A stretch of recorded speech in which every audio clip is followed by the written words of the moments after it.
Well, good evening, ladies and gentlemen, and welcome to tonight's edition of the Whitfield Report. I am your host, Sam Whitfield, broadcasting live here from South Florida on this very solemn evening. Uh, Perhaps one of the most important shows I do every year. But this year is especially important. Um, Tonight, ladies and gentlemen, we uh, honor the 20th anniversary of the September 11th attacks, and we honor those who lost their lives that day. And tonight, I want to not only share my experience with 9/11 because yes, even though I'm young, I was alive, and in many ways, even though I was young, 9/11 was the first uh, event that I remember uh, somewhat vividly, just because it was so um, extraordinary, not in a good way, but in your face, and it shaped more or less why I'm interested in politics in the way I am. Um, and for those of you who are watching, um, the reason I am dressed up, I do like to wear a suit jacket and shirt on stream during the during like the fall and winter months. Um, Usually you know, I've been kind of casual the last year and a half on the show, but I do feel that even though I am in the studio and even though I'm in my home, I do feel that it is important to show reverence. So that is why I am dressed up. In a way, Bruce City, you are right. You know, I am certainly remembering the passing of my fellow Americans. Um, so I don't really know where to start this. Other than to say, well, let me get this out of the way. I'm not going to go through all the contact info tonight as usual. Um, you guys watching can see all of that on the screen down below. Um, and those of you listening to this on the podcast, as always, all the links will be available in the description. I'm also going to pause donations for tonight. You are welcome to donate, but I won't be playing them tonight just because I feel that this is not the appropriate day to uh, take donations. Maybe I'll do a dono stream later in the week if I do get any. Um, but just for tonight, I won't be. Um, Apex will be joining us later on in the show, but he's been working hard at his IRL job the last few weeks, so that is why he has either not been on or he has come on later. I hope he'll be joining us around 11 o'clock. Um, so for this first hour, I want to go over some things regarding 9/11, kind of my reflection on it. Um, and then during the second hour, I do want to kind of open up. I'll hop in the Discord VC here and invite people in to join. The only thing I will say is, for those of you who aren't interested, I sent out a tweet earlier tonight, um,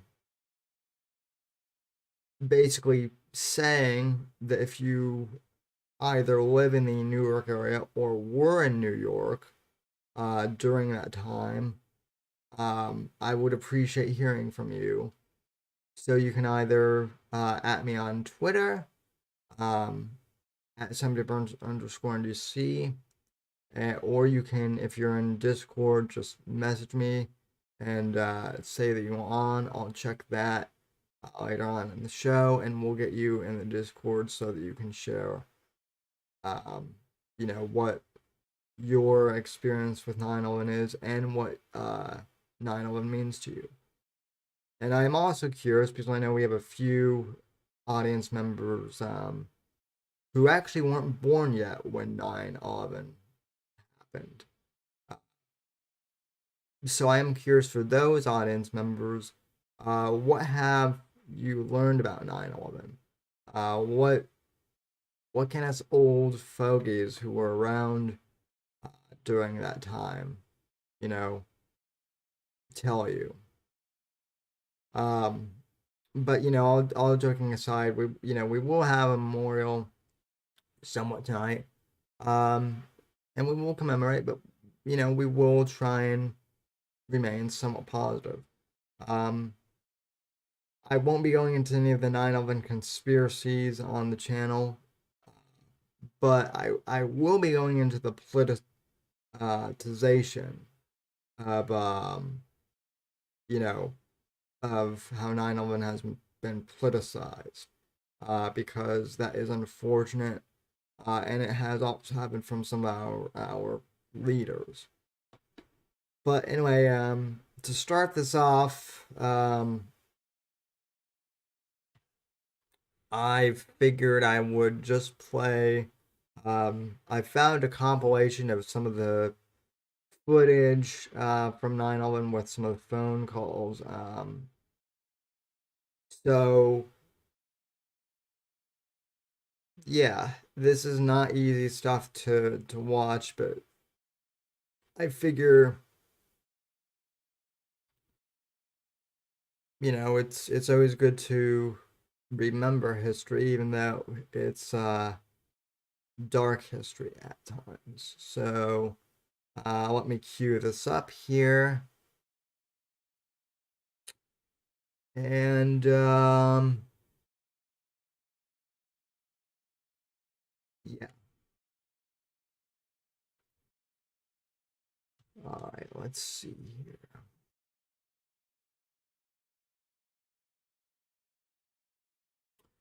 All righty.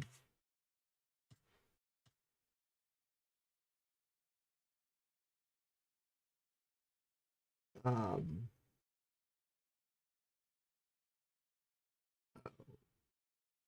okay. Now it's showing up.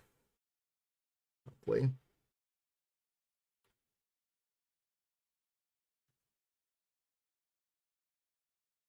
All right.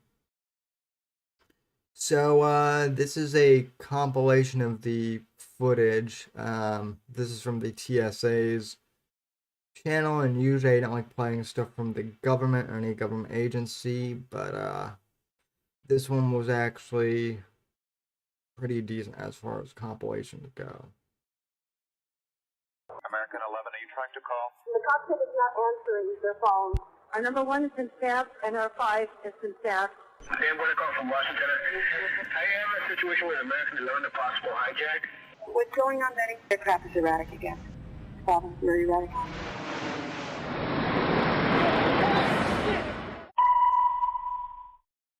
Betty, talk to me. Betty, are you there? Betty? Betty? The plane just What? the 737. What? Like the World Trade Who are you Center. talking to? Oh God. Oh my God. United 175, New York. We have some problems over here right now. We might have a hijack over here, 2 of them. Jules, this is Ryan. Lives on an airplane that's been hijacked. If things don't go well, and it's not looking good, I just want you to know I absolutely love you. I want you to do good. So have a good time. Same to my parents and everybody. And I just totally love you, and I'll see you later. Hi, babe.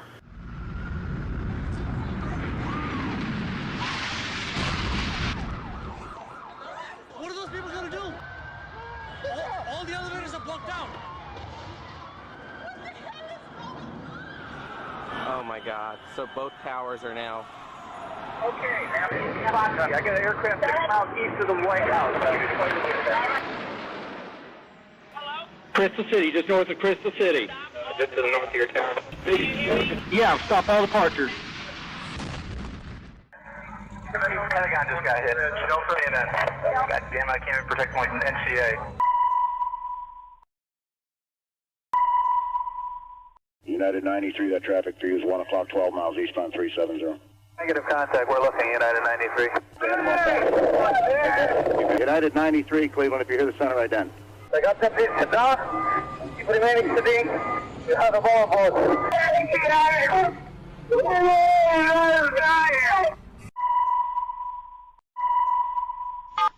Tuesday, 9:47 a.m. Hi, baby. Baby, you have to listen to me carefully. I'm on a plane that's been hijacked. I'm on the plane. I'm calling from the plane. I want to tell you I love you. Please tell my children that I love them very much. And I'm so sorry, babe. I hope to be able to see your face again, baby. I love you. Bye. Number 56865. We have, I believe it is a Boeing 757. Can you see him up there, sir? That's confirmed. It looks like he's rocking his wings. Roger. He's rocking back and forth. Number 56865, I advise you stay away from that aircraft. Go north as fast as you can. United 93, have you got information on that yet? Yeah, he's down. He's down? Yes. When did he land? He did not land. Oh, he's down? Yes, Bound? somewhere up northeast of Camp David. Sean, it's me. I just wanted to let you know I love you, and I'm stuck in this building in New York. There's lots of smoke, and I just wanted you to know that I love you always. At number 2 World Trade Center, right. Lady was stewardess in the office. We're not ready to die, but it's getting bad. Oh, don't worry, Johnny. I will get to George W. Bush here later. Don't you worry. I'm on the 83rd floor. I'm gonna die, aren't I? No. I'm gonna die. Liv, say your prayers. We're gonna think positive because you gotta help each other get off the floor. I'm now. Dying.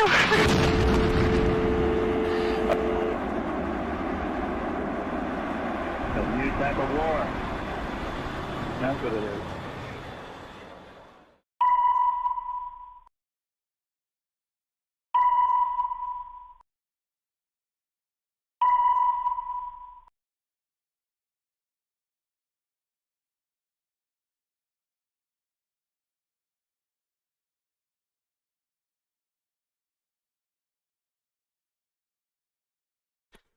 Alrighty, so that is a compilation of kind of the footage of what happened minute by minute. Very somber stuff to watch, even so, all these years later. And yeah, Johnny, I do have criticism for Bush, and I will get to that in a bit. But first of all, I guess, as I said in the second hour, we'll have people on to discuss where they were when 9/11 happened. But for those of you who may not know, I actually, my mom's side of the family is from Connecticut, so which is pretty close to New York. And I didn't have any relatives who were working in the trade center, but I had relatives who were working in New York City near the two towers. So I remember when I was in first grade, my mother, who never turned on the TV in the morning, she just never did that when I was a kid. she got a phone call from a dear family friend who lived 2 blocks away from the World Trade Center, and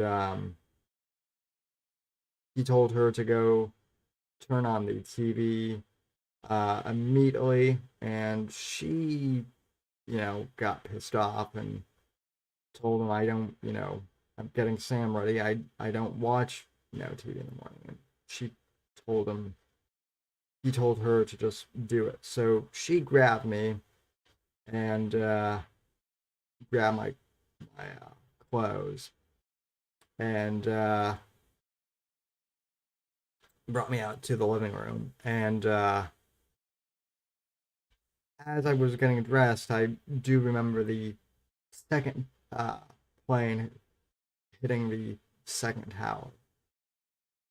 And that was a pretty, powerful image for me to see. But even more than that, I do remember that they sent us to school, but then they dismissed us from school about like a couple hours later. The reason being is because I lived in Colorado at the time, and I would later find out years later that the reason why they dismissed us was because they were afraid of an attack happening at NORAD and the Colorado Air Force Academy. Not to mention the fact that a month after 9/11 occurred, my parents took me to New York City for the first time. I had wanted to go to New York City that year because, we had relatives there, and also, Marvel Comics was there, and, from an early kid, I was a nerd, so I wanted to see that. So we weren't sure if the trip was going to happen because of the attacks, but we were like one of the first flights that were allowed back in to New York in October. And the city was very different. Now, of course, I didn't know this, but my mother, who, as I mentioned, grew up in Connecticut, she used to go into the city all the time when she was a teenager back in the 70s. So we're talking, this was when New York was still a dingy and dirty place, more or less a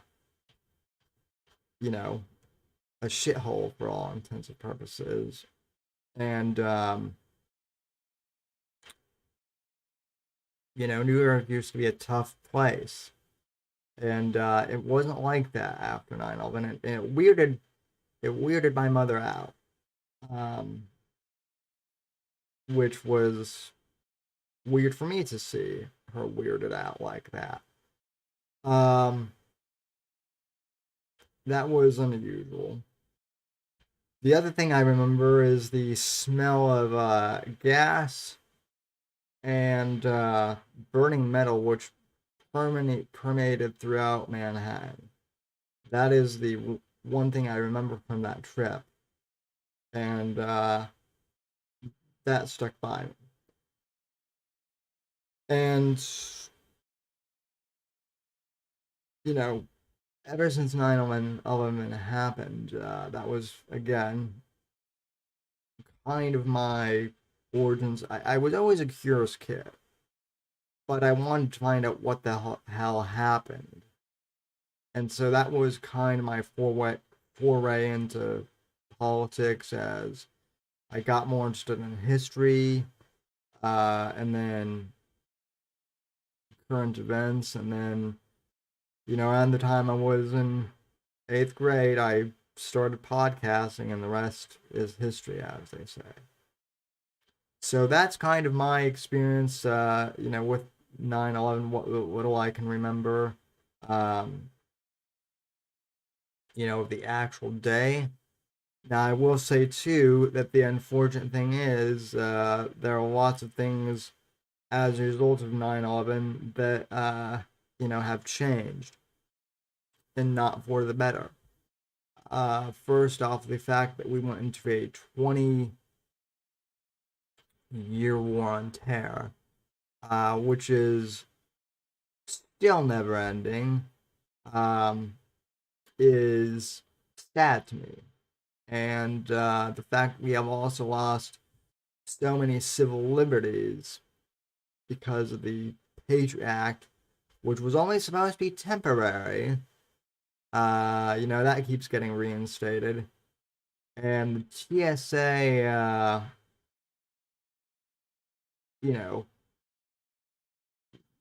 what have they done that has made us particularly safe against terrorist attacks? Nothing. Absolutely nothing. We're still at, I believe, threat level orange, if I'm not mistaken. We're not at red, but we've never left like that danger after 9/11. And believe me, it's only getting worse now with the with the unspecified virus of unknown origin, or the China virus. So the damage to civil liberties from our leaders as a result of 9/11 is pretty heinous in of itself. The fact that we went to war in Afghanistan and Iraq for 20 years. Let me just say this about the Afghan war and the war on terror in general. I do believe that at first it was justified for us to take action against Osama bin Laden, against Al Qaeda. I get that. At first, it may have been justified, but here's the thing. First off, our politicians refuse to name the big problem in regards to 9/11, and that is radical Islamic terrorism. And the second part that they've only failed is just next plan from the war, on terror in general. It's never ending. And it's a strategy that, again, is being used to just take more of our civil liberties away. And now, even politicians are calling Americans who disagree with the political regime terrorists, as Bush did today, I guess. I have not seen his full speech yet, but I do have that pulled up. So I want to go ahead and play that. I'm also aware that President Trump, number 45, spoke himself in Washington at the mall. I can't find any footage of that. I did find footage of him visiting the NYPD, so I'll play a little bit of that. But let's see what Bush has to say for himself. Number 43. Because my opinion on him has changed drastically over the years.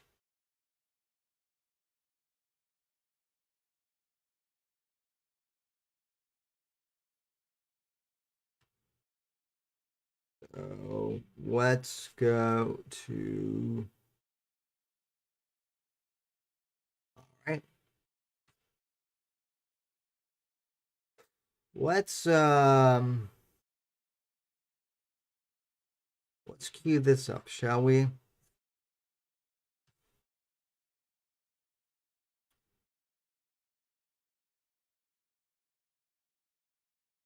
Here's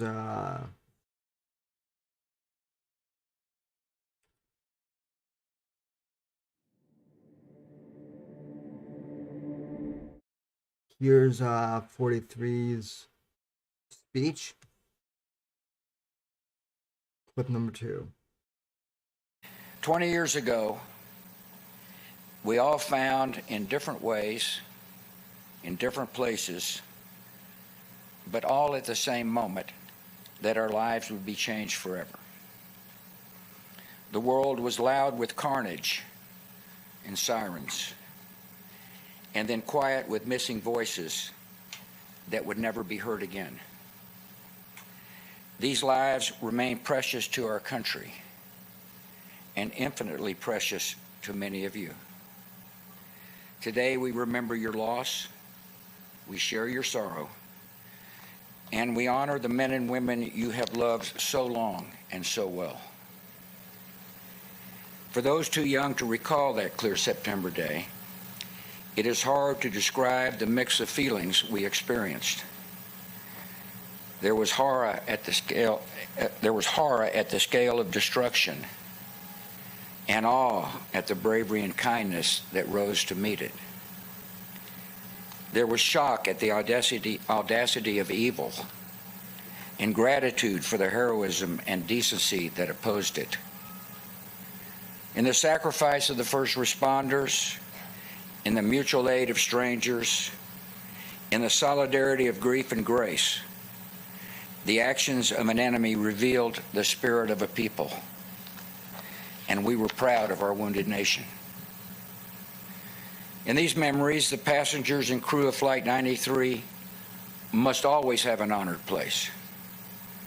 Here, the intended targets became the instruments of rescue, and many who are now alive owe a vast, unconscious debt to the defiance displayed in the skies above this field. It would be a mistake to idealize the experience of those terrible events. All that many people could initially see was the brute randomness of death.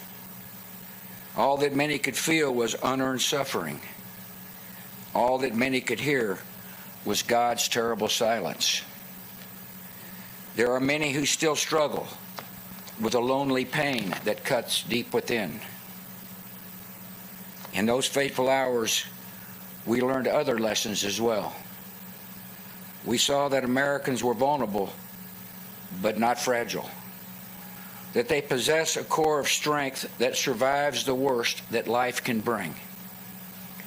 We learned that bravery is more common than we imagined. Okay, so far so good. I'm not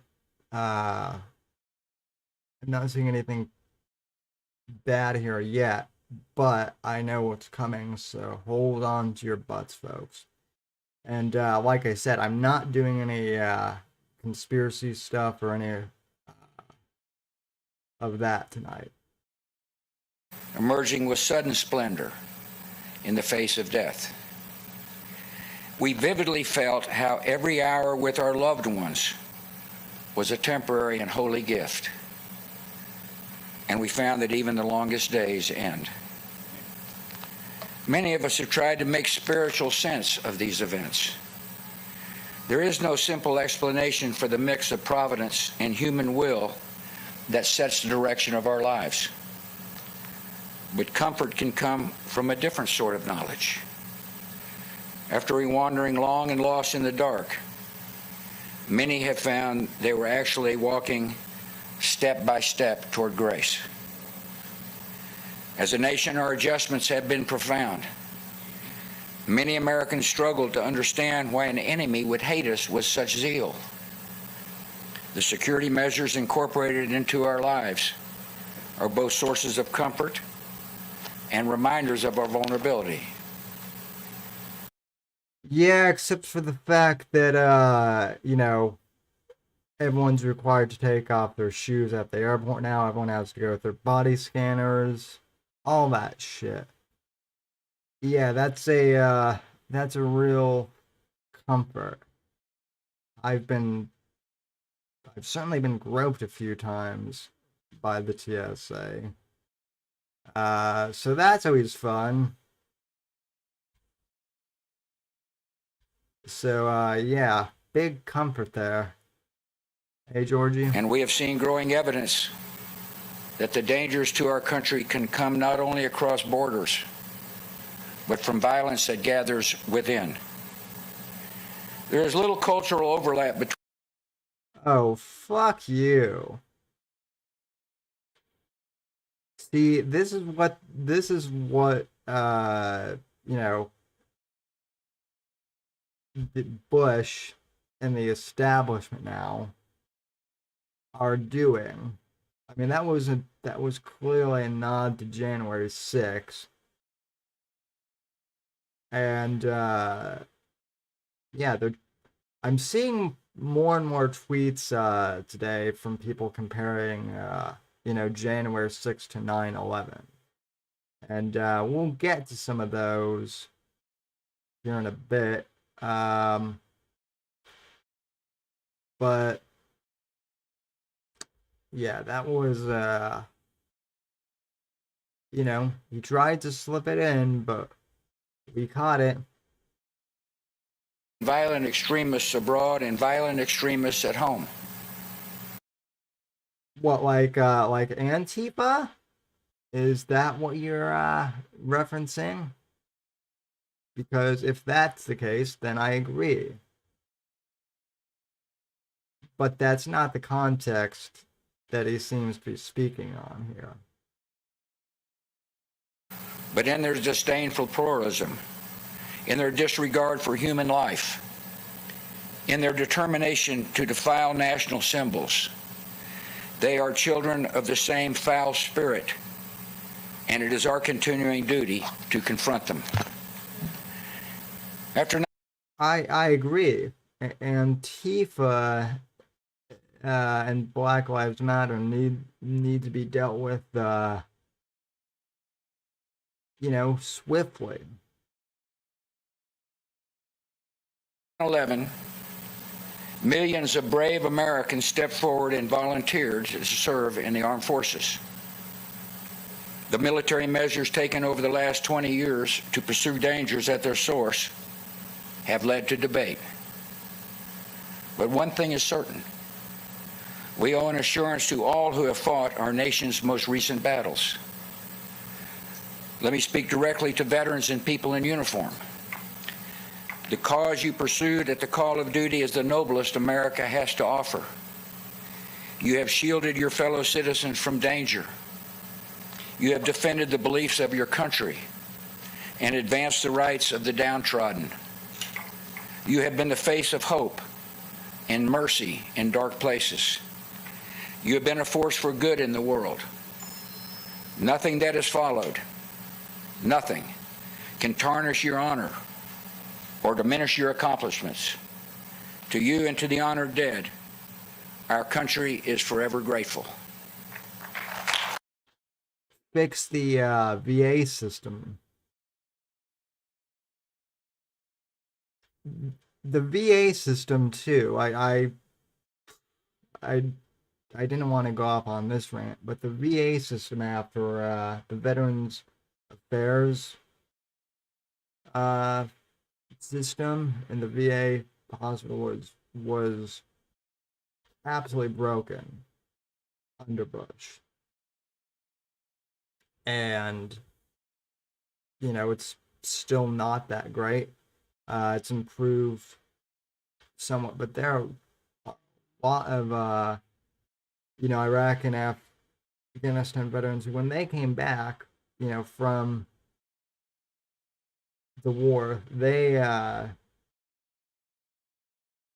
you know, the VA system was not equipped to deal with all the injured, and the bureaucracy just became a giant mess. And so before you send our boys off to war, you should have a pretty you should have a system that at least welcomes them back into the fold of society.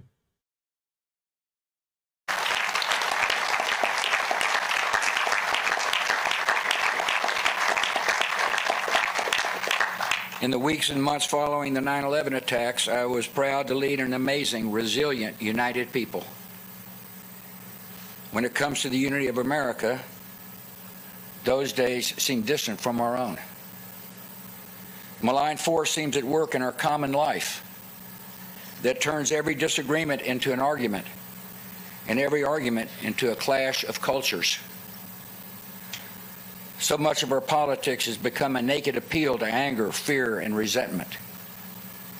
That leaves us worried about our nation and our future together. I come without explanations or solutions. I can only tell you what I've seen. On America's Control the corporate media. That would be my first step in doing this. The corporate media is the one that are basically responsible for sowing the seeds of division in this country. Because journalists aren't journalists anymore. Most of them are, they're establishment mouthpieces. And yeah, there was a sense of unity after 9/11, but those days are long gone. When you choose to single out, for example, Trump supporters, and the whole January 6th thing as being a terrorist, attack, when it wasn't. Nobody died, except for Ashley Babbitt. The Capitol wasn't blown up. There were just idiots running around with, cameras and smartphones and vandalizing property, which, let's be honest, isn't smart, but it's not the same thing as 9/11. But when politicians perpetuate rhetoric like that, that's where we get division. And same thing with the media. It is sad, to say the least, and despicable at most. Of trial and grief, I saw millions of people instinctively grab for a neighbor's hand and rally to the cause of one another. That is the America I know.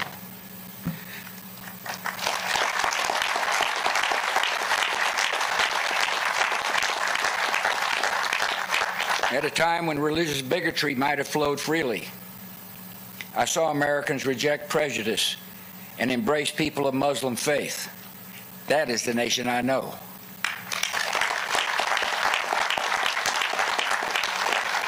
At a time when nativism could have stirred hatred and violence against people perceived as outsiders, I saw Americans reaffirm their welcome to immigrants and refugees. That is the nation I know.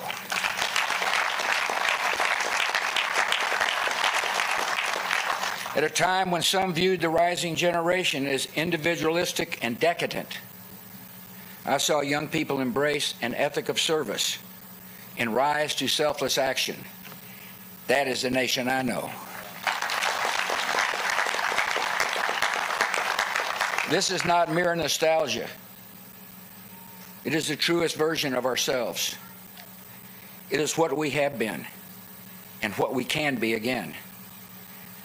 20 years ago, terrorists chose a random group of Americans on a routine flight to be collateral damage in a spectacular act of terror. The 33 passengers and 7 crew of Flight 93 could have been any group of citizens selected by fate. In a sense, they stood in for us all. The terrorists soon discovered that a random group of Americans is an exceptional group of people facing an impossible circumstance. They comforted their loved ones by phone, braced each other for action, and defeated the designs of evil. These Americans were brave, strong, and united in ways that shocked the terrorists, but should not surprise any of us. This is the nation we know.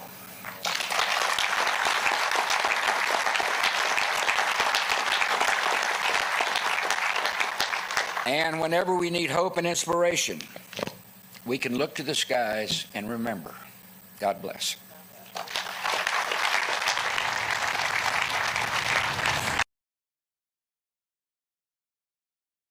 All right. In all fairness, I'm going to I'm going to give that speech a C minus, because in all fairness, I don't think everything he said was bad, but I am extremely disappointed that Bush, and it was very subtle, but it was so very how he was talking at the the bigotry of some Americans, and he made subtle references to January 6th for sure, which is why a lot of people are, again, the Bushes has kind of become the mantra. And I used to be a Bush defender when when the far lefts were calling him, war criminals and Nazis, and when Sean Penn was doing all that stuff. I defended the Bushes, but once Trump showed up and caused disruption to that dynasty, oh boy, did the Bushes start to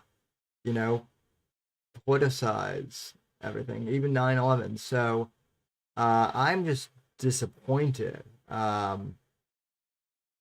more than anything by that. Now, to be fair, like I said, I did make, I did say that radical Islam is a problem. And it is. That is not to say that all Muslims are problematic, because they're not. In fact, I have a friend who I can't confirm too many details yet, but I have a friend who has a friend who tried to leave the Islamic faith because his mosque wanted him to commit jihad in the U.S., and he wouldn't do it. So he got excommunicated, and then a fatwa was put on him. I can't give out much more information than that, but I am looking at getting that guest on the show at some point later this year. But yeah, the division in this country, folks, now is it is sad, and even 9/11 has been politicized to a certain point here. Let me see if I can pull this up on screen. Hold on. It's like, here, let me flip the view back to my camera here. And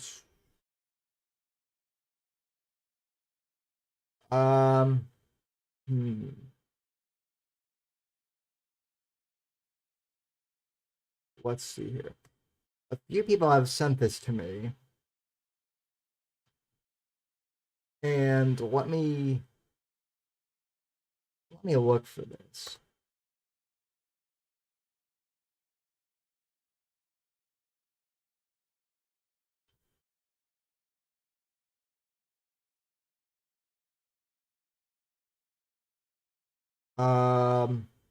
Okay. So I tweeted this out about an hour before the show. And Apex actually sent this to me as show prep. And Apex, I don't know if you're home yet or able to jump in the stream, but if you are, let me know. Let me just check real quick. Nope, no messages in the Discord. Okay.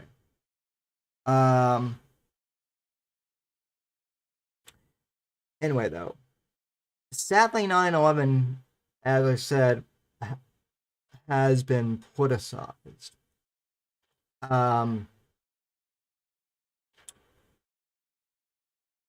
Pam Keith, who is a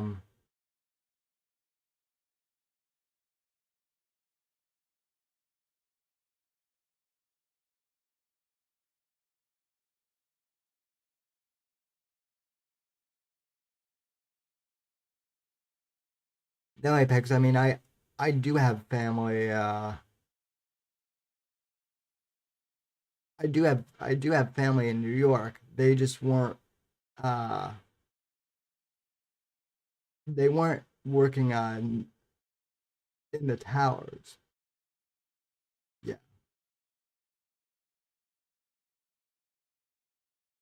Let's see.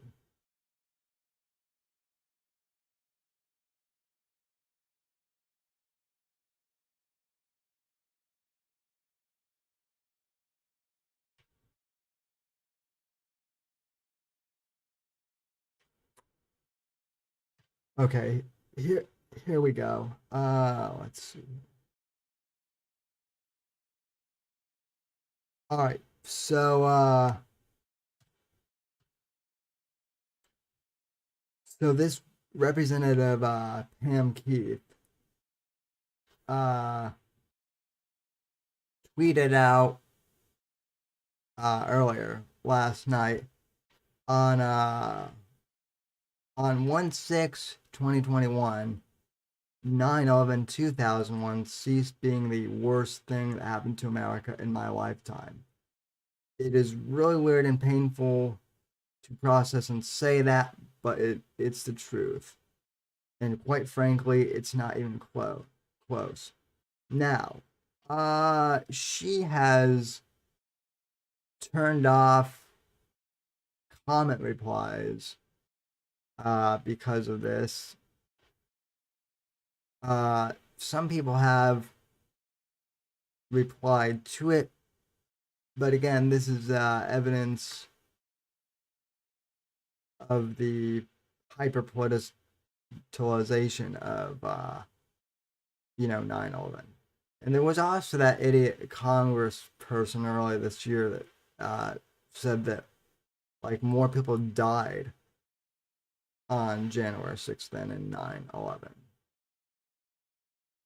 So this is where we're at. And what's sad too is she claims to be an ex-Navy JAG. So, and she's an expert on workplace law. So that is baritone. So yeah, she served in. So essentially, she was a Navy lawyer, and I do consider Navy lawyers, to still be servicemen in some capacity. But this is just really, it's a head shaker. So she just limited replies to basically people that she mentioned. An hour ago, she had it limited to people she follows, but I guess now she changed it to mention. All right.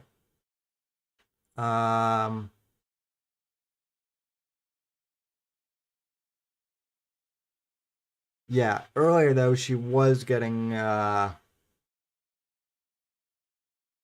slammed earlier. Rebecca, yeah, this person said I have a feeling that 3,000 people that lost their lives would disagree. Yeah, she got lit the fuck up. Oh hey, Charlie Wilson, who tunes into the program, he replied.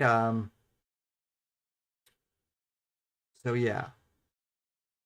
Ooh, this is a good one. Lou Perez, never forget January 6th, and it's an image for those who are listening audio, someone jumping from the tower. So yeah, this did not go well, but again, this is where we're at. Politicians using 9/11 for political gains. So all right. Yeah.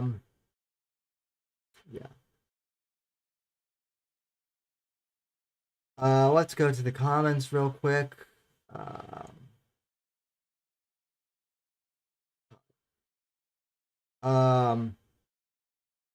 Johnny says college football stadium was chanting "fuck Joe Biden" today. Yeah, that happened. That's been happening a lot. That happened the last weekend too. Then the Navy was. Yeah, I did see that Trump was commenting on the Holyfield fight.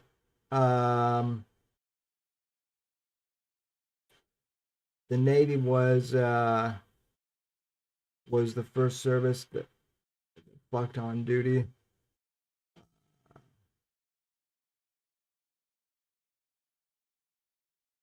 The Army was the first to do it with the girls. Oh, is that supposed to be like some sort of inside military joke there, Whiskey? I'm thinking it is. Speaking of Trump,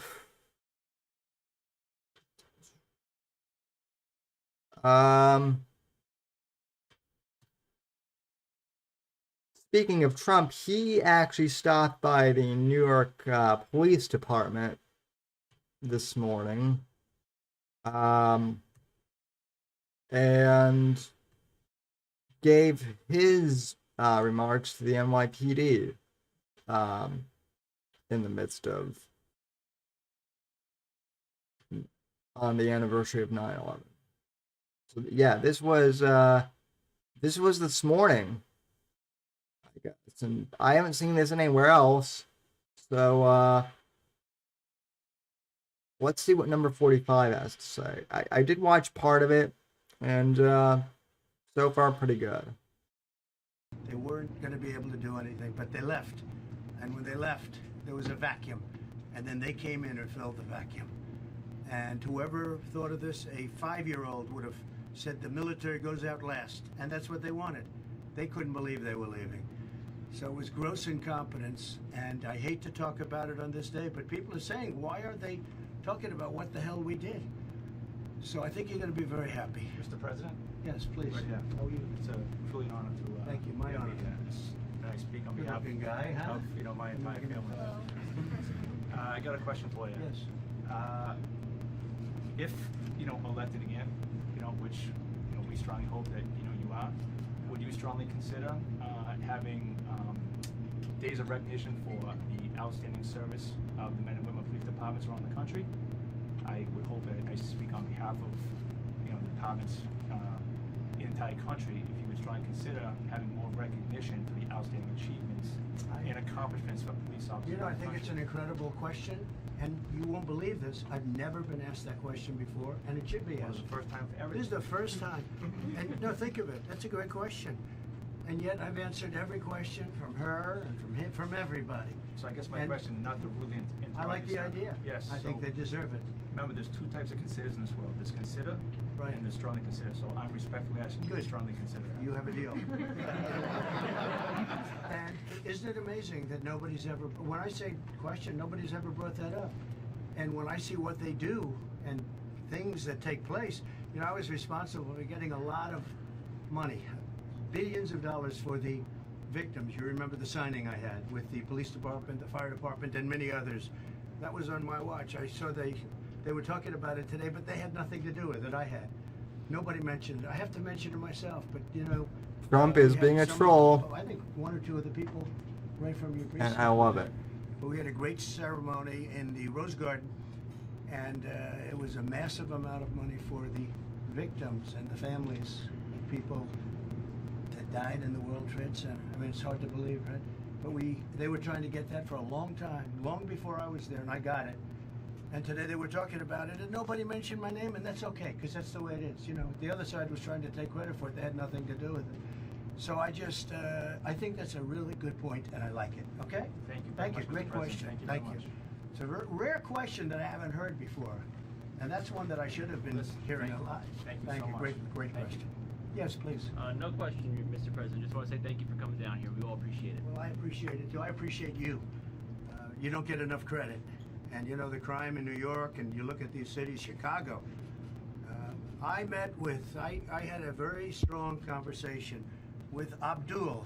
It's Abdul Ghani Karaka from the Taliban. And I will tell you, we told him, and this is what you could do very easily in New York, we told him, if any American soldier, any American is killed, you're going to be hit harder than any country has ever been hit. And he understood that. We had a very good conversation. After that, it was a much easier conversation. And so we didn't lose one soldier in 18 months. And yet you look at these cities. So I am a bit amused here, folks. I will say, and apparently this is what Twitter was flipping out about earlier. They were saying that Trump ripped on Biden in his address, and I believe this is what they're talking about now. So yeah. By the way, like this ratio, 12,000 upvotes to 1,000 dislike votes. Basically the opposite on a Joe Biden speech. Just saying. And that's in Afghanistan. And yet you look at these cities where 88 people were shot in Chicago over a week. 88 people were shot. And many people died. And the same thing here. And if they'd let you do your job, you could do this job very quickly. You do it very quickly. If they let you do this job, if they said, okay, it's time, we can't have this. We lost no soldier in Afghanistan for 18 months. Think of that. Because of me. Because of what I said to them. They respected it. Nor would they have come in and do what they did. They wouldn't have even come close. And every time they did, we hit them with the planes. They didn't like our planes. Now they have our planes. How about that? Now they have the planes that we were using to hit them. Why the hell didn't we fly them out? Would have send 200 pilots, fly them all out.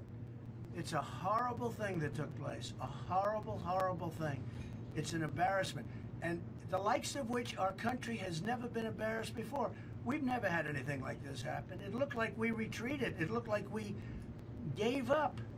Like they used the word surrender. And we didn't surrender. Our people didn't surrender, and our soldiers sure as hell didn't surrender.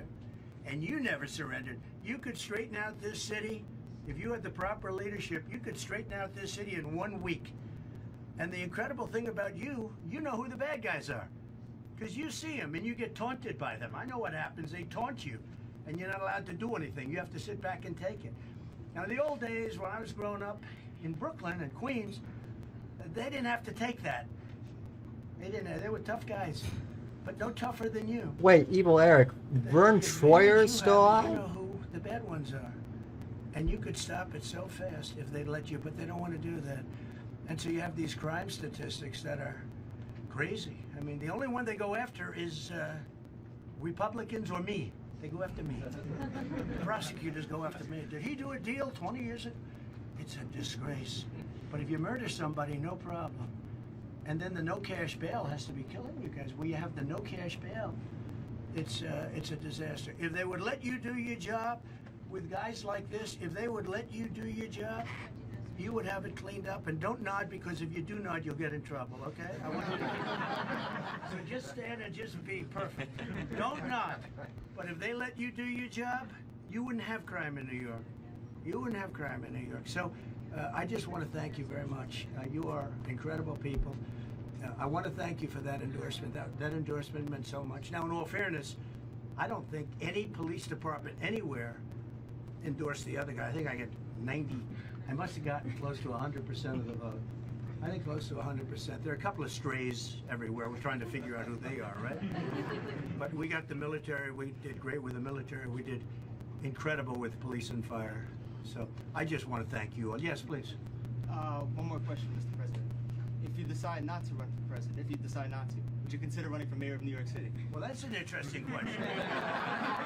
I would love that. I tell you, we could straighten it. I'd say, fellas, good luck. Go to town. They'd be announcing in 1 week, there's no crime in this. There's no crime. What the hell happened? I said, that was the easiest job I've ever... Seriously, that would be such an easy job. But I appreciate that question. That's cool. If I give you even a positive... And by the way, I think he's being a bit sarcastic there because, you know, running New York City, especially now, is, it's not easy. It is a massive, you know, metropolis. I've been there 6 times. I haven't been, there since the lockdown, obviously, but yeah. If you can run New York City successfully, you kind of can run the country, I guess. So I guess he's not completely joking that it would be easy compared to, you know, running the country. But, yeah. Like jokingly, they'll say, Trump's running for mayor. Now, if they let you do your job, we're going to be very proud again, but it's very embarrassing for our city. It's hurting our city very badly. They talk about it all over the world, the crime. When you have Antifa running down the streets and burning down your buildings and all of this, and they don't do anything about it, it can't go on for much longer. It can't. You are incredible men and women, and thank you all very much. I'm with you all the way, and to answer your question, the answer is yes. Thank you very much, okay? Mr. President. Good luck, everybody. Thank you.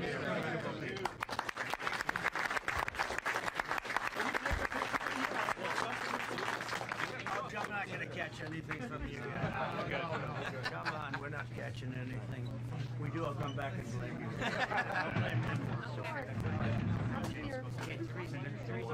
Come on in. So this doesn't look like it was from the hill. From the hill. Can we get up here? I don't want to block it. Can we get up here? Everybody, we're looking right here. We're looking right here. Right, good, Tony? Good? Mm-hmm. We're gonna look at this camera right here. Alright, so at this point, I think it's just... Go... Yep, it's a,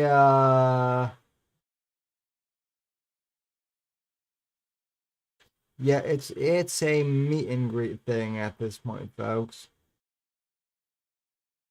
So, he didn't directly, well, I mean, he kind of, he didn't say Biden's name, though, in this, which is what they said he did, but I don't know if this was Trump's like, big oops on 9/11, it's fairly innocuous. And now I guess he's calling the fights in Vegas, which, by the way, I did not know that Evander Holyfield. I didn't know that dude was alive, let alone still boxing. So, oh, okay.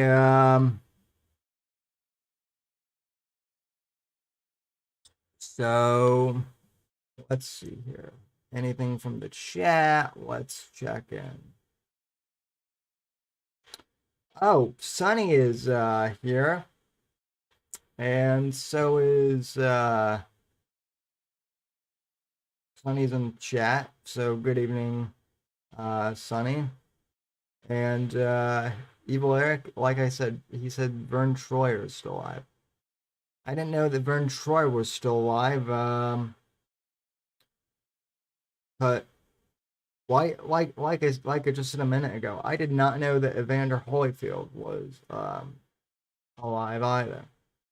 But as I mentioned before, folks, I would like to hear from people, and I'll just open it up in general, I guess. But for those of you in the Discord, let me jump into on air real quick. I would like to hear from you guys where you were on 9/11 and what the events of the day mean to you. And if you're not in the Discord, I guess send me a tweet or a message in Discord, just directly DMing me so that I can send you an invite. So I don't want to post the link just in chat, just because it makes it a little harder to moderate the Discord. But anyway, so if you guys are wanting to chat with me, I'm all for it. And I also fixed the Discord audio, so hopefully we won't have any instances of ear rape like last time. Then again, I don't know how I don't know if Apex will have his mic levels fixed, so who knows? Brew City might get another Sam jump scare tonight, but at least I have the sound effects turned on, so that I will at least know when people enter in to the Discord. So good times. Let's see here.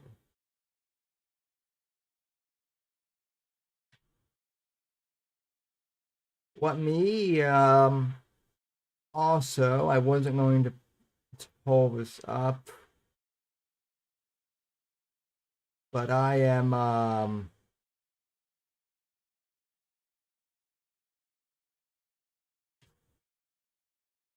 I wasn't going to pull this up, but now I think if there's a way I can do this without doxing my info, and I will double check and make sure that I would like to show, since we are talking about New York City, photos from my last trip to New York, and specifically, folks. Let's see here.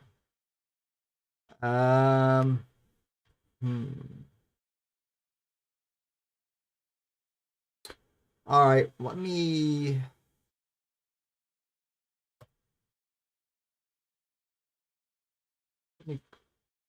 let me go here to my Facebook.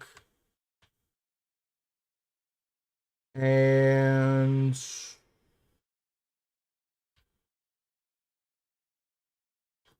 okay, that'll do, I guess. Um,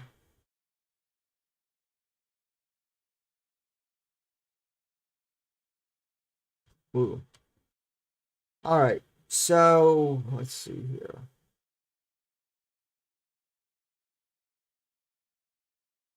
Hang on, folks. We're kind of improvising things here. Let's see.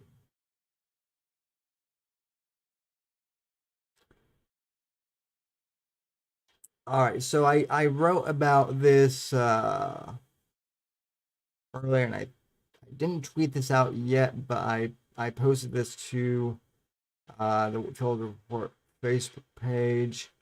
Um,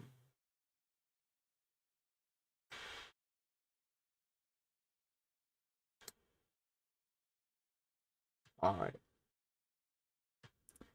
So this is a picture of the 9/11 memorial, which was still under construction when I was there the last time in 2016. They were just building the Ground Zero Memorial, and it was really interesting to see, folks. Not just to see, but really being at that memorial in 16. The best way I can describe it is New York City in these days is still a bustling metropolis. It is still very busy and whatnot. But going to the memorial and standing there, there's a certain feeling, kind of hard to describe, but there is a solemn feeling. I wouldn't really say a sadness, although I suppose for some there is that air of sadness there. But there's a feeling of solemnness and solitude, but also an odd calm there too. You wouldn't really expect that, but that's the best way of putting there. It's a place to really reflect, to more or less, I guess, for some, meditate and pray. I did see a lot of that going on. It's a very well done memorial, and it was under construction when I was there. But I always post this, ladies and gentlemen, because a lot of people on social media tend to post, footage of or images of the buildings coming down and exploding, and I think this is a good representation of 9/11 is still tragic and whatnot, but even with all that tragedy, this this place of remembrance is what came out, this sacred spot came out of that tragedy. So I really do encourage you guys to visit the memorial if you can. If you haven't already, it really is worth going to, and it's also, I believe it's free to get into. Um, so it's worth checking out. Also, the new World Trade Center, if you guys see, and I thought I had pictures of that. Let me check and see if I do. Again, gotta switch. Gotta switch the views here because I'm going into my personal album. So let me see if I actually have any photos of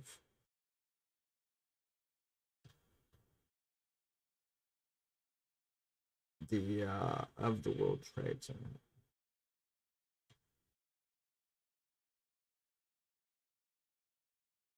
Um,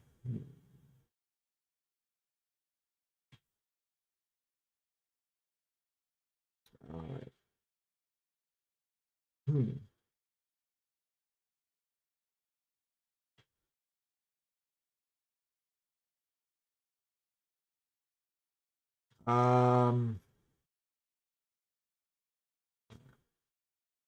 Geez, I have a ton of photos. In the meantime, while I'm looking at that, Sunny writes in the chat, my brother and I were in New York City 1 month before the 1 year anniversary of it. We got pictures at Ground Zero. Insane pictures because we were teenagers and willing to break across fencing. Good for you, Sonny. Usually I wouldn't, condone trespassing, but I think that's worth it for that sort of thing. So yeah.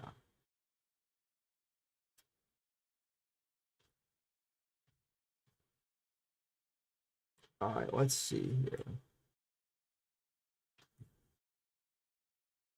I'm gonna have to scroll back a ways.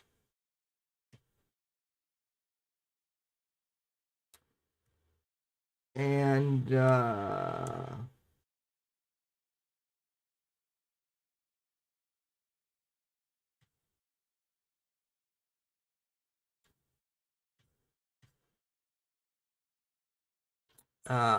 let's see.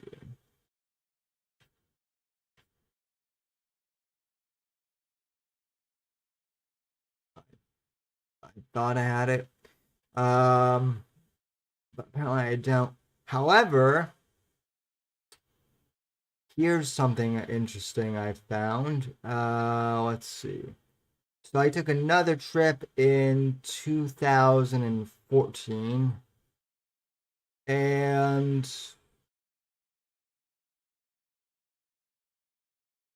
let's see. This is, ladies and gentlemen, a photo that I took from the Empire State Building of the Chrysler Building across the way. So that's that right there. That was in 2014. And let's see. All right. Then let's see what else we have from the trip.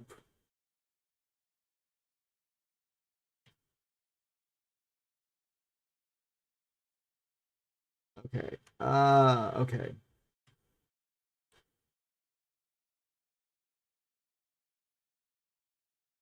Here's a better view of that for those of you watching the live stream. So a little bit more clear.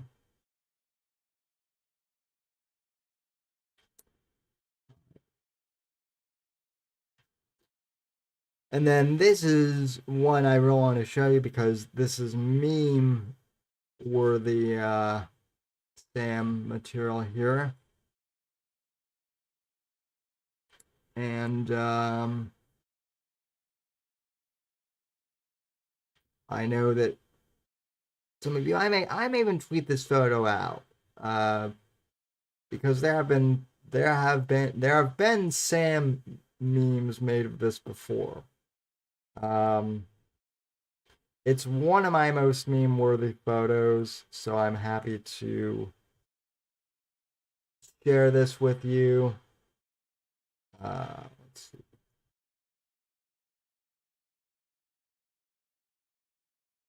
All right, so here is a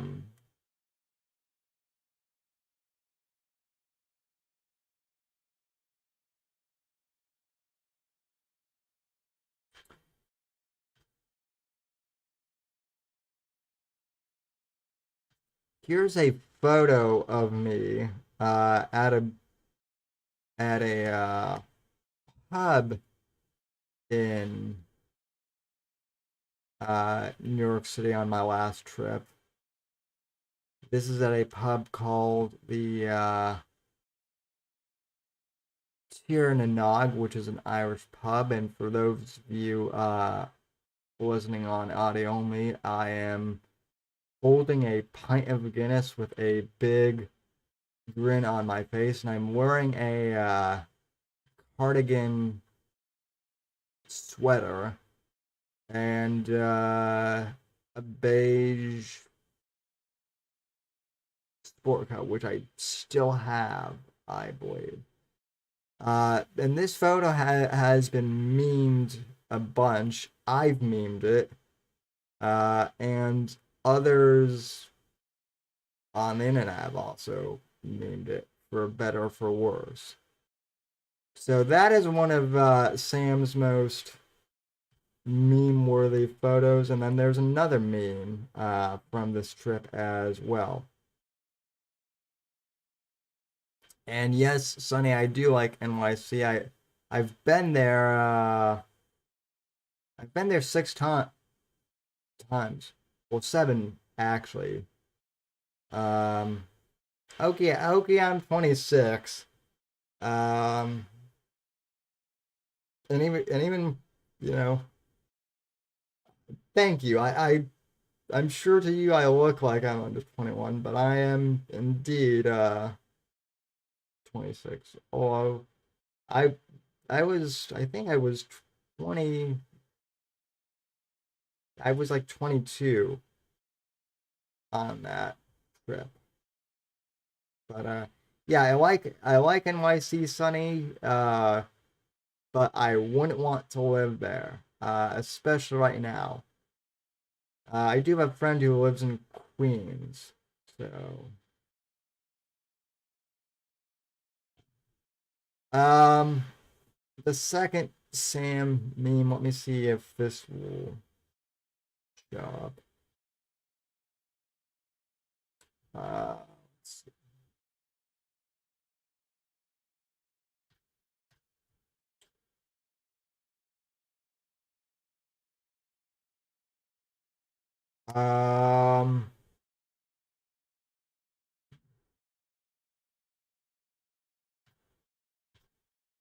So this is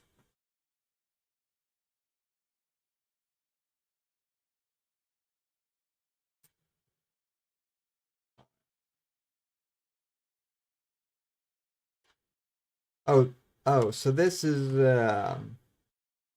the one that everyone calls my Shia Bow moment here. And you guys will see what I mean.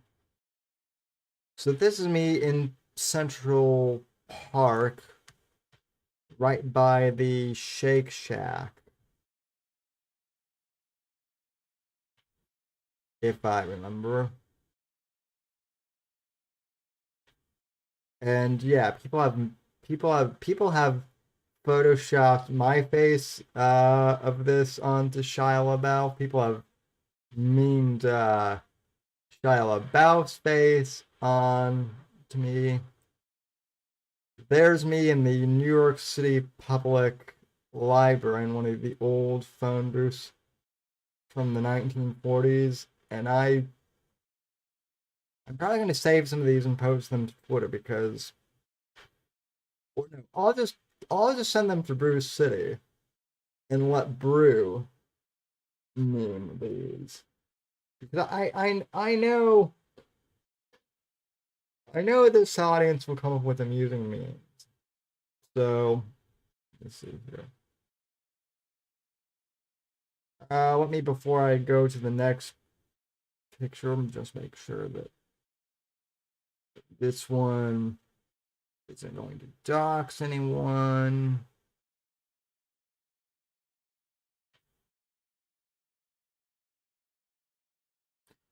Sorry, I keep switching views so often.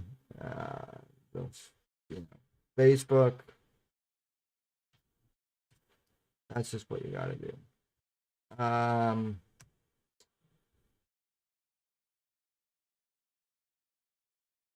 Another one, black and white photo. Nigga, I don't see a wheelchair. Are you standing up? No, Whiskey, I'm don't tell anyone. I'm sitting on a bench there. So yeah, there's the film noir version, which is pretty cool. All right. Let's see. What else do we have?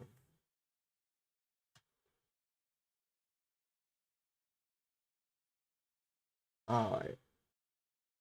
Okay, so this is the Central Park Shake Shack. The original that that's in Central Park. This one, for whatever reason, should have been uploaded like right next to the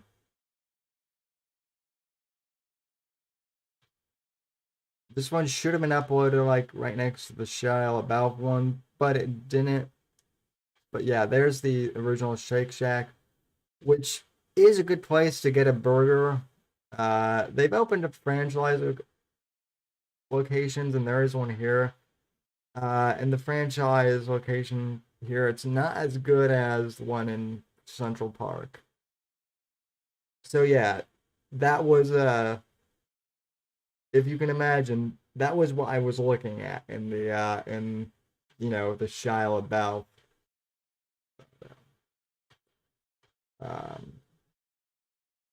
So yeah. All right. People.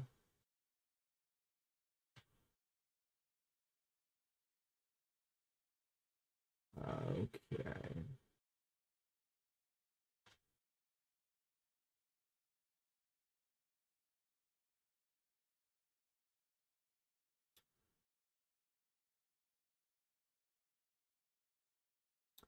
Uh,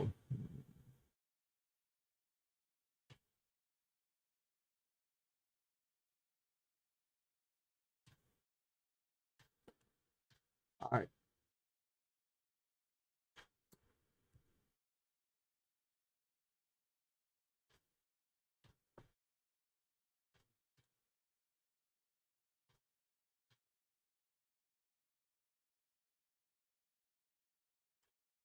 All right, there. Yeah, I thought I got a Discord message, but it wasn't that. It was another notification. All right. So I think that is about all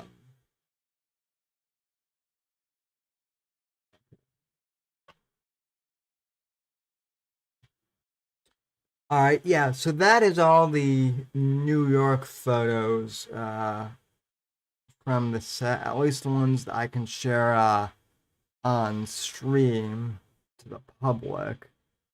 That is the other ones have family members that I don't want to dox. So, yeah.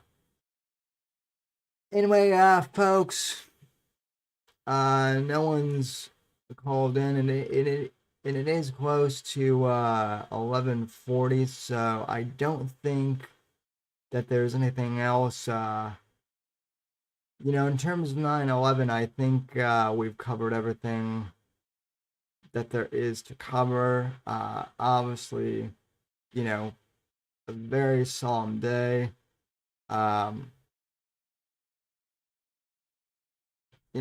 20 years. It's hard to believe it's been that long.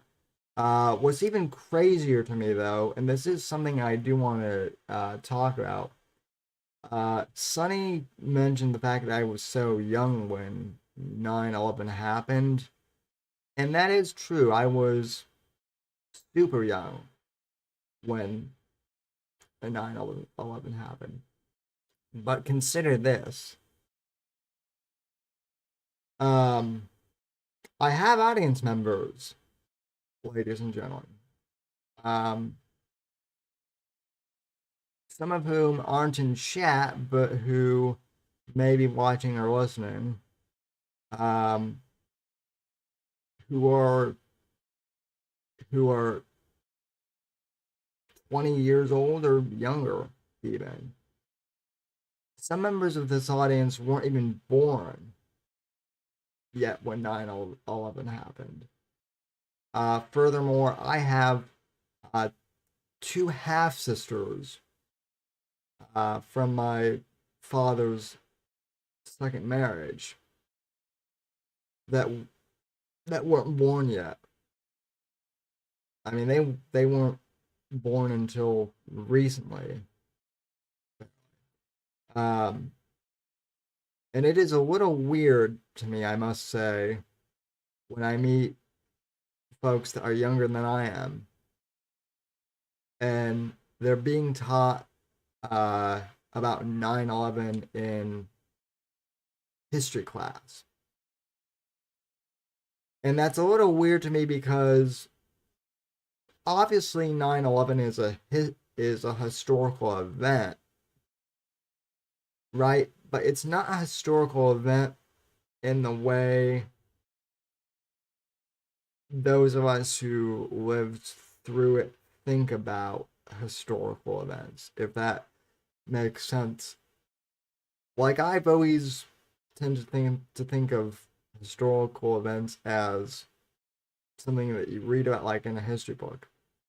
But to me, 9/11, well, historical was something I lived through partially, and the aftermath of it.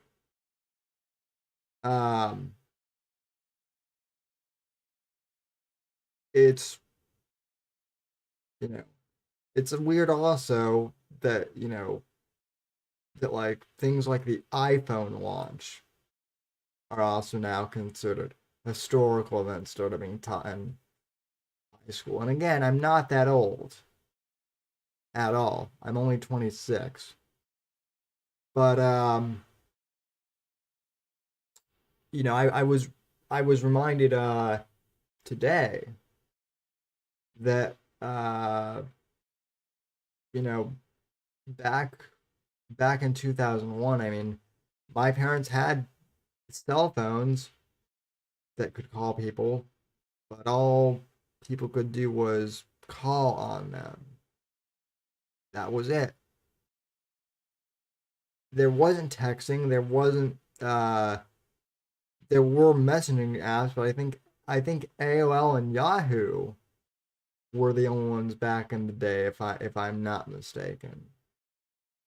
You didn't have social media, which, in all honesty, folks, like I said midway through the program, I think that was actually a good thing.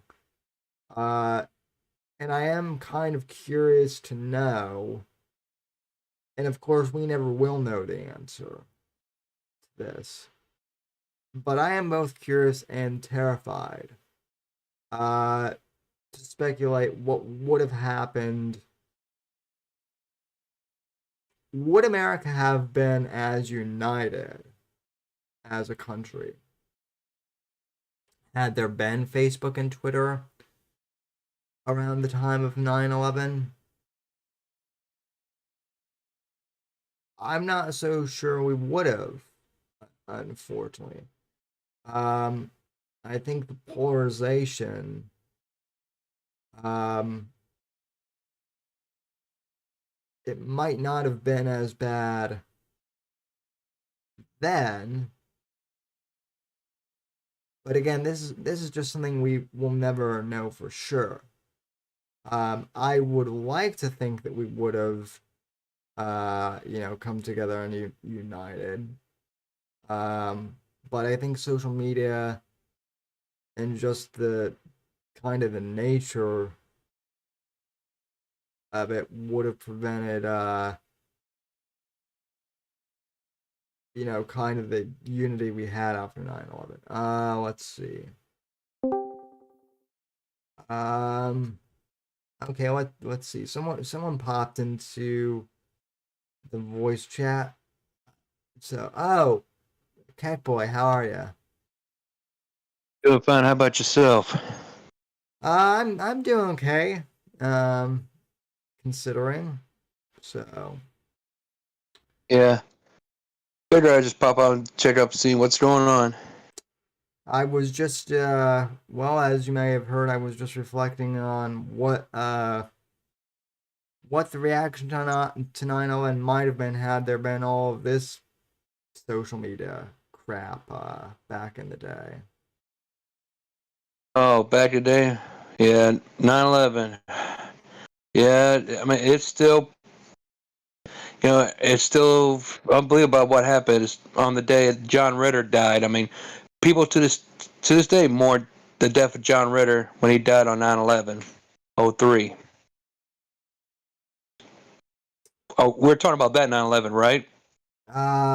We're talking we're talking at 9/11/01, but I mean in all seriousness, there was 9/11/01, but then as you reminded me last week, there was also the Benghazi attacks, which you know no one wants Yeah.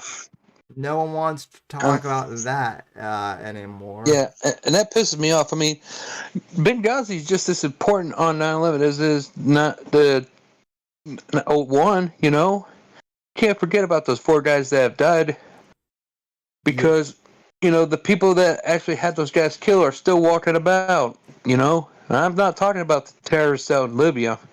I'm talking about the people we have in this nation. Oh yeah. I got my first YouTube channel banned for talking about bad about Hillary Rodham Clinton uh back in the day. So yeah, they the word seller and Benghazi do not go well together. Now now you can kind of get away with saying it, but back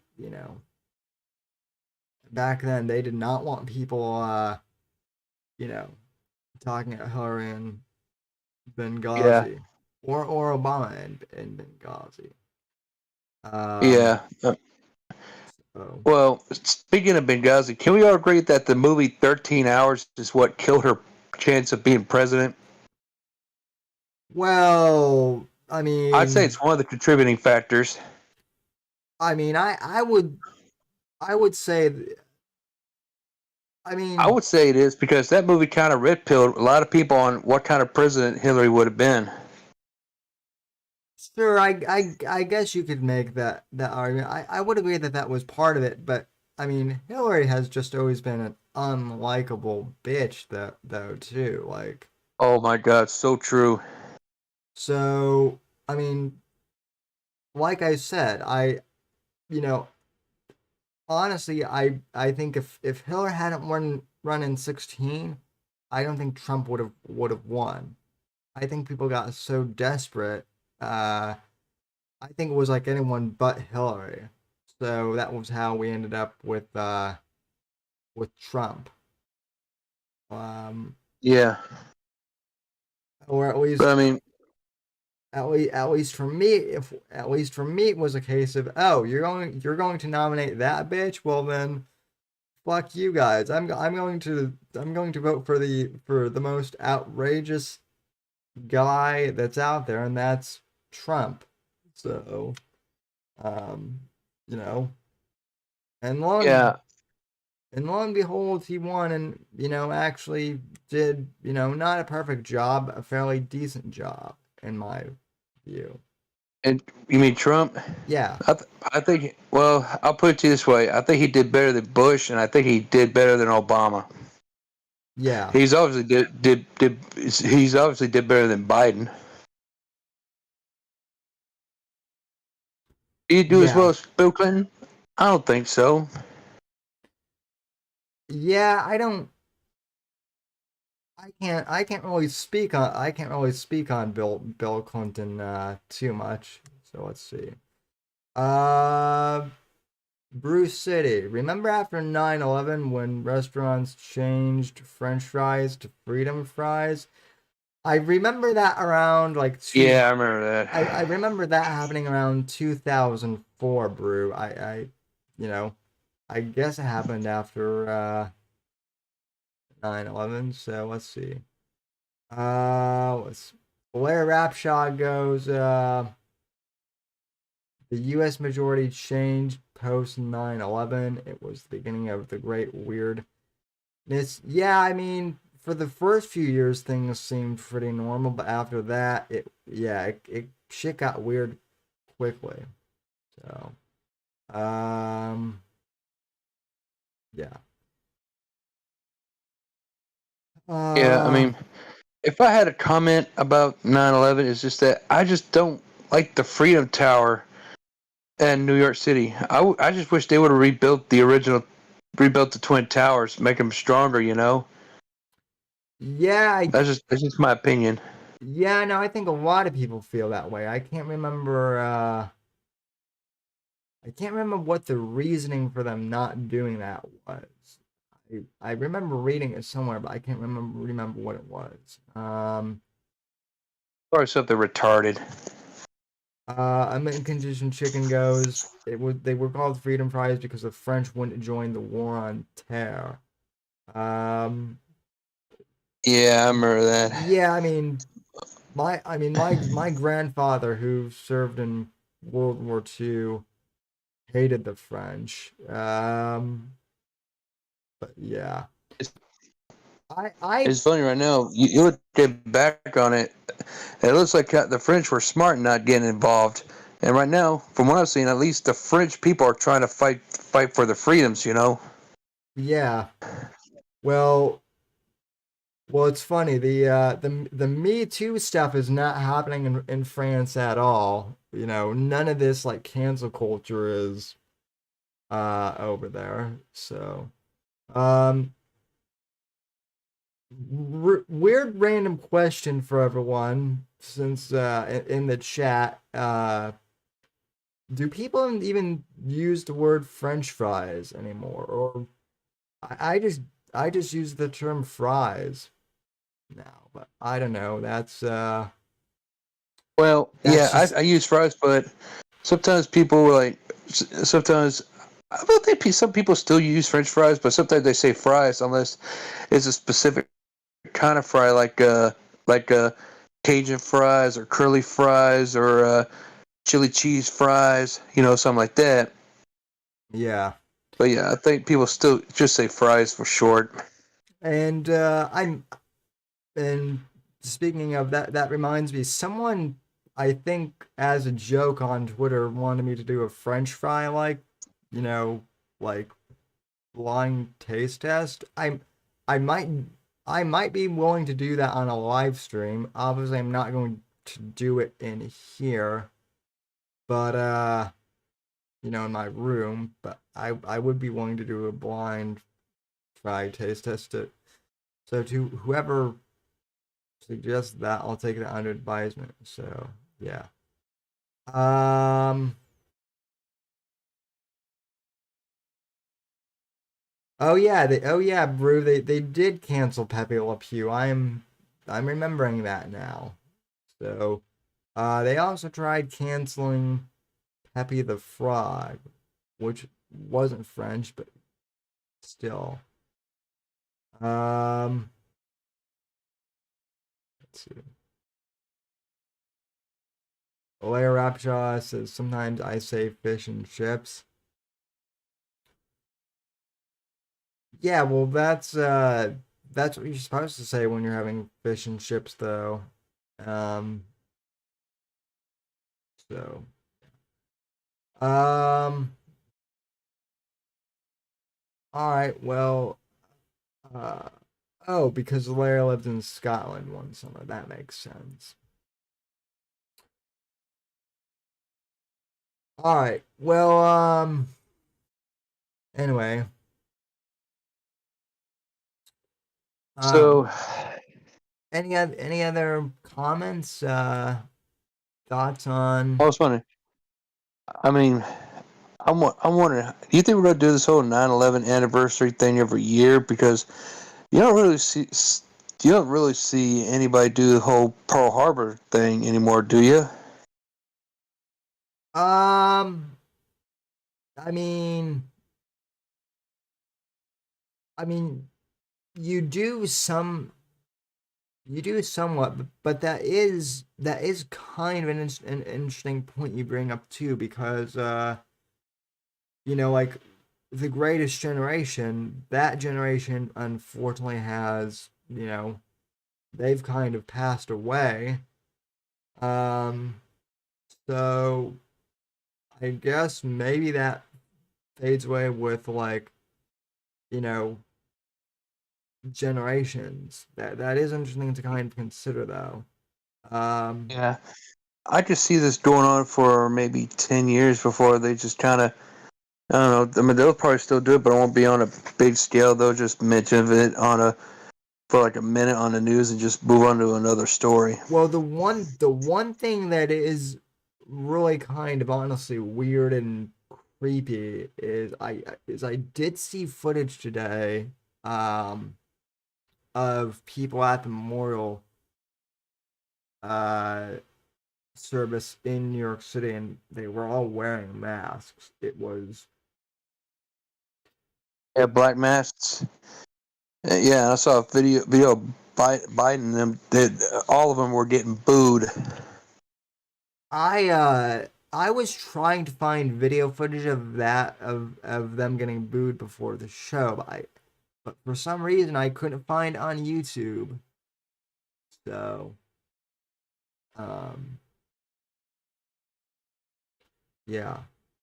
Yeah, I mean, there's a lot to talk about on September 11th. I mean, I just think, I just hope that if there's another terrorist attack that happens on our nation, instead of the people falling for the tricks, going, oh no, it's a terrorist attack, we gotta get revenge. I think people are going to look at it, go, nope, this is CIA. This is a CIA bullshit. It's all Mossad. This is all CIA. I think people are getting really I mean people are up in arms over the vax thing, as I discussed yesterday. So, yeah, I don't I mean I'd like to think that people are, waking up to this, but then again half the population is awake to a lot of this stuff, and then the other half is perfectly content to just go on with whatever. So, Yeah, I um, mean, let's.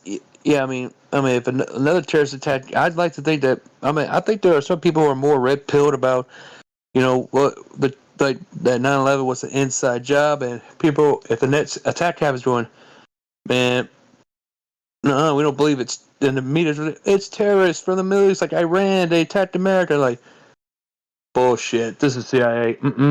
I don't think people are going to fall for it a second time. You know. yeah, I've And you're not going to get a lot of people signing up for the military because hell, I'm reading that not only that people are quitting the military, leaving the military, but they're having a hell of a hard time getting recruiting people. I think the military's done. Well, Unless the only thing that could change that if they bring back the draft in, if they try to bring back the draft, everyone's gonna go. It's you're just gonna revolt on that. well, a lot of that a lot of that has to do with the vax now. Now, as far as 9/11 being an inside job, I don't listen.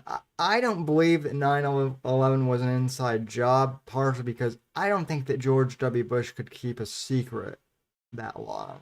I think now what I do think happened was I think they got intel of something happening beforehand, but everyone in the government was so incompetent, Correct. as bureaucracies often are, that it failed to get across the food, up the proper food chain. So that's kind of my story, and I mean, that's what happens a lot with Make your opinion. yeah, that's what happens a lot with IRS type of uh instances. Um, so oh hey, other Jeremy is in the chat. Hello, so welcome. So yeah, that's my whole spiel on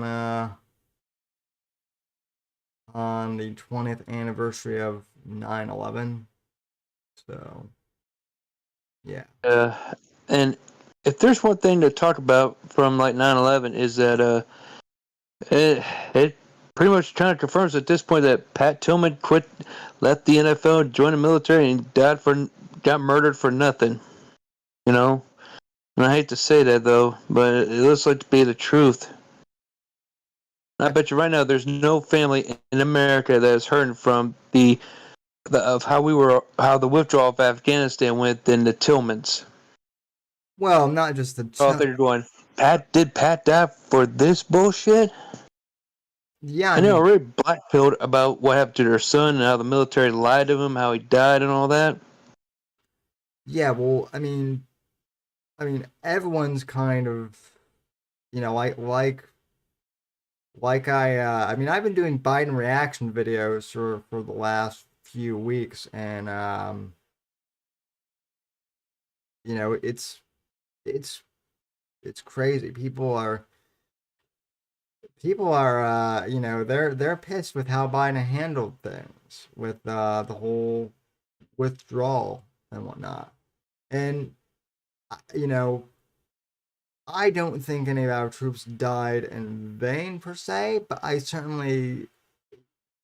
know a lot of vets who are still alive who are questioning, what did I go over there for? And Yeah. I think they have I'll say about the whole was it for nothing question over. Let's wait 5 to 10 years to answer that question. Yeah. Because I know that in Afghanistan there are some people trying to resist the Taliban. They're fighting against them. So if they've managed to pull off, you know what, good for them. Afghanistan has to figure it out. What they want to do with the future of their country. We shouldn't be nation building there. We should have just gone in, get Bin Laden, get the fuck out, and that's it. Yeah, that is one thing that Ron Paul was very insistent about early on, and who knows, maybe we should have listened to Ron Paul back then. So And let me just say this about Pat Tillman. Back in World War II, you had celebrities, from movie stars to professional athletes joining the military during World War II, and some even Vietnam.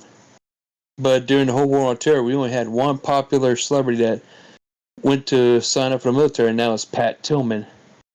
And after what happened to Pat Tillman, I don't think we're going to have any celebrity, like an athlete or actor or musician or whoever, sign up for the military again. I think there were a few other. If I remember correctly, there's a baseball player that.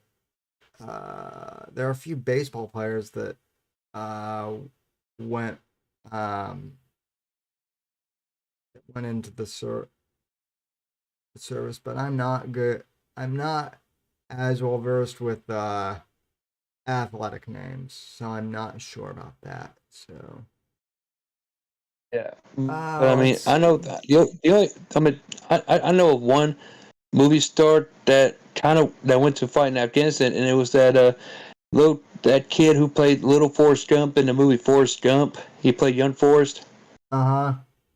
Yeah, he signed up for the army, fought in Afghanistan, and that's pretty much the only movie star that I know of who went into Afghanistan. There might be others, I don't know, but Yeah, well,